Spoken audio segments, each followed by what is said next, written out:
ঠিক আছে না?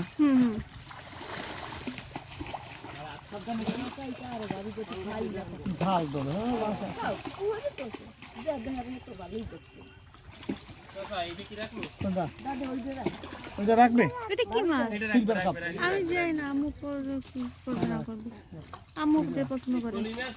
কই কই যে সাইজ বড় হইলে রাখলাম, ছোট কেন বড় কই সার আর কথা নেই, আর বড়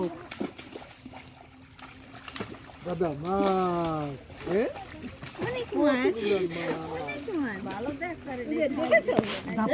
ফালা ছেড়ে দাও। তোমার না দেখেছো বন্ধুদের বলে সব তোমার। আমি দুইটা কাতলের উপর না এইটা সে ফালাইও ছোট সাইজের, এইটা দক্ষিণ ওই যে কাতলের উপর ওই জন্য